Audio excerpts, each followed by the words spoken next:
மாத காலத்தில் நம்முடைய தமிழகத்தின் முதலமைச்சராக மரியாதைக்குரிய அண்ணன் ஸ்டாலின் அவர்கள் வருவார்கள். புரட்சி தலைவருடைய அன்பும் மாண்புமிகு புரட்சி தலைவி அம்மாவுடைய வீரமும் ஒன்று சேர்ந்த முதலமைச்சர். எந்த நேரம் ஸ்டாலின் கோபம் வருதோ அந்நேரம் ஒரு ஆட்சி முடியும். இன்றைக்கு ஆட்சி நடத்தி கொண்டவர் யார் என்று சொன்னால், இன்றைக்கு அவரோடு இருக்கின்ற லாட்டிச்சீட்டு மன்னனாக இருக்கக்கூடிய அர்ஜுன் யாதவ் அர்ஜுன். அவன் நடந்து வரும்போது பெரிய இது ரவுடி மாதிரி நடக்கிறான்.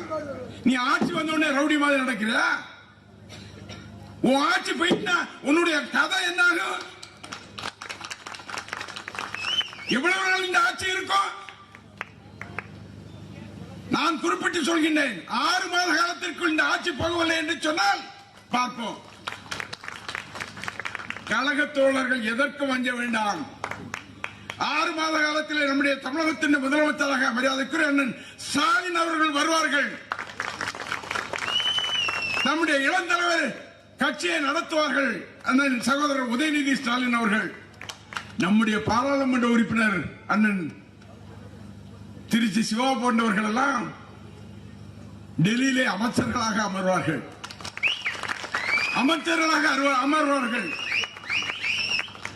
அந்த காலம் வருகின்ற போது, நீ சினிமாவில் என்ன தப்பு பண்ணா, சினிமாவில் இன்கம் டாக்ஸ்ல எவ்வளவு ஏமாத்தினா, நீ என்னென்ன தப்புகள் பண்ணிருக்க, உன் பணத்தை நீ சினிமாவில் நடித்த பணத்தை ஒரு பைசா ஒரு ஏழைக்கு செய்திருப்பியா?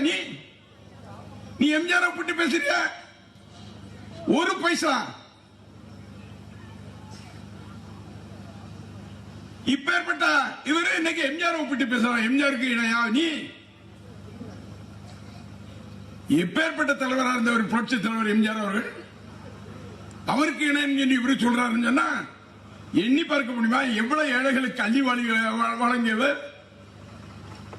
இந்த திராவிட முன்னேற்ற கழகத்தின் அங்கமாக பொருளாளராக இருந்து அன்னைக்கு அண்ணாவால் பாராட்டப்பட்ட, கலைஞரால் வளர்த்தெடுக்கப்பட்ட வேறு எம்ஜிஆர் அவர்கள். நீ எம்ஜிஆர் ஒப்பிட்டு பேசுற. அண்ணா திமுக வேண்டாம், திமுக வேண்டாம், 2 கட்சி வேண்டாம் என்று 1% பேர், ஒரு 10% பேர், 10% பேர் ஓட்டு போட்டாங்க. ஏன்னா விஜயகாந்த் கேட்டு விஜயகாந்த் வணிகிட்ட போது அவருக்கு ஓட்டு போட்டாங்க. அதற்கு முன்னாடி வைக்க வணிகிட்ட போது அவருக்கு ஓட்டு போட்டாங்க. இப்போது சீமான் வந்தவுடனே அவருக்கு ஓட்டு போட்டாங்க.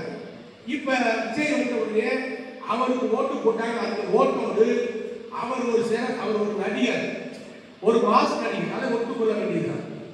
அந்த நடிகர் காரணத்தினால் முதலமைச்சராக இருந்த எடப்பாடியார் குடும்ப தலைவருக்கு 2000 அறிவித்துள்ளார். முதலமைச்சராக இருக்கின்ற ஸ்டாலின் குடும்ப தலைவருக்கு 2000 அறிவித்துள்ளார். முதலமைச்சர் பதவியே வராத விஜய் 2500 ரூபாய் கொடுக்கிறேன், 6 சிலிண்டர் கொடுக்கிறேன், வீட்டுக்கு ஒருத்தருக்கு அரசாங்க வேலைதாரு, வீடுதாரருக்கு வீடுதாரு, எல்லா ஊருக்கும் பஸ்ல ஓசியா போகலாம், ஆம்பளையாலும் போகலாம், பொம்பளையாலும் போகலாம், கிராமம் முழுக்க ஏசி பஸ் கொடுக்குறேன், அடிச்சு விட்டாரு. மக்கள் பார்த்தாங்க, பெண்கள் பார்த்தாங்க, கிராமப்புற மக்கள் பார்த்தாங்க. ஆகா ஆகா ஓஹோ பேஸ் ஓட்டு போடுற உசுக்கு அடிச்சாங்க. ஓட்டு நம்ம போடுற ஓட்டாளவா கேட்டாத வந்துடக்கூடாது. இப்படி நினைச்சு எல்லாரும் போட்டாங்க. இதான் நடக்குது. அதுல இன்னொரு சிக்கல் ஓடிக்கிட்டு இருக்கு. கண்டுபிடிக்க முடியாத சிக்கல், மிஷின்ல ஓடாதுங்கிறாங்க. அது ஒரு நடக்கட்டும். இது ஒரு இதை வச்சே நம்ம பார்ப்போம். இந்த வெற்றி நிலையான வெற்றியா? நிலையான வெற்றியா? கிடையவே கிடையாது. உள்ளாட்சி அரசியல் உங்களுக்கு சங்கு ஊதியதாக தமிழ்நாட்டு மக்கள். இங்க யாருக்கு வேட்பாளர் சட்டமன்ற உறுப்பினர் யாருக்கா தெரியுமா? பக்கத்து மாநிலத்தில் வீடு இருக்கு, செல்வன் பையன் வீடு இருக்கு. அவன் வீட்டுக்கு 4 வீடு தள்ளி ஒருத்தர் இருந்தா நீங்க எதுக்கையா போட்டீங்க? ஐயா கோச்சுக்கிறாங்க, விசில்டா போட்டேன். உங்க எம்எல்ஏ யாருக்கு பார்த்தீங்கன்னா இப்பதானே பார்க்க, இவனுக்கு தான் போட்டுக்கவே மாட்டேன். உங்க அப்படி என் வீட்டுல 4 வீடு தள்ளி ஒரு காம்பவுண்ட் இருக்காங்க. அவனுக்கு தெரியாமையே ஓட்டு போட்டான். யாரு வேட்பாளர் தெரியாம அங்க ஓட்டு, சில்லித்தூர்ல யாரு வேட்பாளர் தெரியாம ஓட்டு.